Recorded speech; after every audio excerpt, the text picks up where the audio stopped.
All right, well, welcome back, everybody. My name is Jason Nigh, and this is Cal Myers. Hey there. We are so glad that you are back with us. We have been walking through the Gospel of John, looking at the 7 I am statements from Jesus. And wouldn't you know it, this is number 7. Number 7, man. We're done. Are after this lesson. That's right. That's right. We are on number 7 this morning, and this is a great passage that we're going to be looking at today. And this is where Jesus claims to be the true vine. Now, we are coming off the heels of what we talked about last week, where Jesus claimed to be the way, the truth, and the life. And basically, what Jesus is setting up there is explaining where he's going, where Jesus is about to go, but then also to explain what he would be doing for them in his absence. And so that was a great lesson. If you haven't had a chance to listen to it, I encourage you to go back and find that. But today we're going to look at John chapter 15, verses 1 through 8, where Jesus claims to be the true vine. So I'm going to read this for us now. It says this, "I am the true vine, and my Father is the gardener. He cuts off every branch in me that bears no fruit, while every branch that does bear fruit he prunes, so that it will be even more fruitful. You are already clean because of the word I have spoken to you. Remain in me, and I also remain in you. No branch can bear fruit by itself. It must remain in the vine. Neither can you bear fruit unless you remain in me. I am the vine, and you are the branches. If you remain in me, and I in you, you will bear much fruit. But apart from me, you can do nothing. If you do not remain in me, you are like a branch that is thrown away and withers. Such branches are picked up, thrown into the fire, and burned. If you remain in me, and my words remain in you, ask whatever you wish, and it will be done for you. This is to my Father's glory, that you bear much fruit, showing yourselves to be my disciples." So now, Cal, this is some really rich text, and my assumption is that this probably leans near and dear to your heart. I know one of your great passions in life is gardening and growing trees and fruit-bearing trees. So I would love for you to go ahead and unpack this for us a little bit. Yeah, man. Yeah, sure. So I have a vine, actually.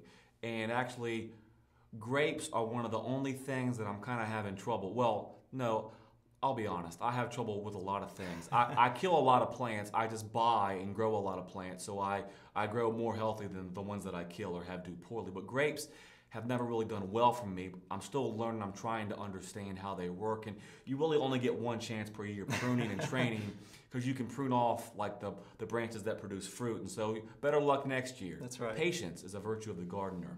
So anyway, so in the Hebrew scriptures, many times the nation of Israel, the Jews, are spoken about as a vine of grapes, right? That God is pruning, tending to bring about a great harvest. And so Jesus, he's co-opting this illustration and saying, I am, meaning, referencing God's nature. I am the vine, but not just the vine, the true vine. So to understand the work of God and what he's doing through God's people, you have to understand me, Jesus, right? What a powerful statement there. And a little bit about grapes, right? They have a trunk, right? And so you prune them aggressively. You have a little trunk that comes up in the air, out of the ground, and then you have some woody branches that you trim off and prune so they come out to the left and the right, and you trellis them, Jason, on like a wire. Sure. or some kind of wooden framework. And so off of those woody branches that go to the left and right, you each year have a lot of green growth that occurs, and that's where you get your fruiting, okay? Sure. So this idea of remaining in me, I'm the vine, remain in me, obey my word, is if you are the green growth that produces fruit, if you're cut off from these branches that grow laterally to the left and right, then you aren't really a part of the vine anymore. Right. So green growth remain a part of the vine, Jesus. Right. So let's go back through all of the I am statements, because this statement is unique amongst all the ones we've studied. And if this is your first week watching with us, I encourage you to go back and watch the previous 6 lessons. Yeah. They are scintillating. They are. So let's go over them, right? So I am the bread of life, That's right. living water, the door or the gate, the shepherd. I am the resurrection and the life, and I am the way, the truth, and the life. All of those, Jason, have to do with coming to Jesus, believing in Jesus, being changed by Jesus. If you come to him, believe in him, you obey his words. This I am statement's a bit different. It is that Jesus is the vine, remain in the vine. It's kind of what happens after you believe in Jesus, right? So the work here for the believer is to stay connected with Jesus as a branch is connected to the vine. The lateral growth, which is connected to the trunk, which is Jesus, right? All growth comes from that trunk. Without the trunk of Jesus, we aren't a part of the vine, That's right? We wither. So it's the comprehensive work of Jesus Christ, living, resurrected in the I am statements, that we are a part of the vine. He's as living and active now as he was when he spoke these words, okay? And so from the very beginning, this was the purpose of God, right? This was the glory of God. So when God created everything, his glory, his purpose was that we would be a part of the vine in Jesus Christ and then bear good fruit. That's right. And so now, why don't you close us on that idea, Jason? So, as I was thinking about this, we are called to bear much fruit. And the only way that we can do that is by, as Cal mentioned, remaining in Jesus, right? In the trunk of Christ. And I remember, I used to be a youth pastor for many years, and I remember talking to our students about this passage. And one of the things that always strikes me when Jesus says that apart from me, you can do nothing. And I often thought about, well, man, there's many great people doing really wonderful humanitarian type works and achieve much on this earth.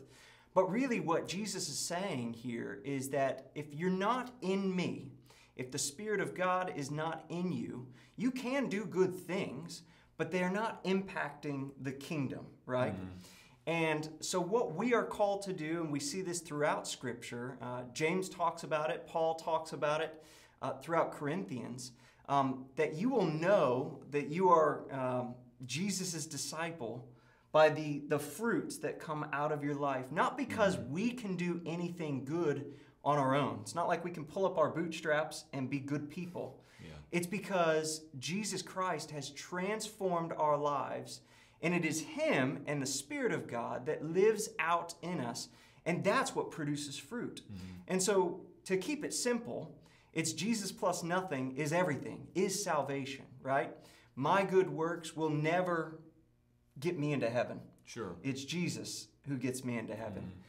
But it is because of Christ in me that good works come out. And so my encouragement to myself, to you, and to everybody listening is that we would listen to and heed Jesus' words here, that we would remain in him daily, that we would cling to him daily, that we would cling to his word, and that because of him and what he has done for us, these good works may come to glorify God in heaven. And so I am so thankful that you have all stuck with us for 7 weeks. We're going to go to the drawing board at this point now and see where the Lord is going to take us as we continue to try and glorify him through this medium, coming to you online and through podcast form as well. But we want to thank you all so much for joining us for the 7 I am statements from Jesus, and we will see you again soon. Take care. Bye-bye.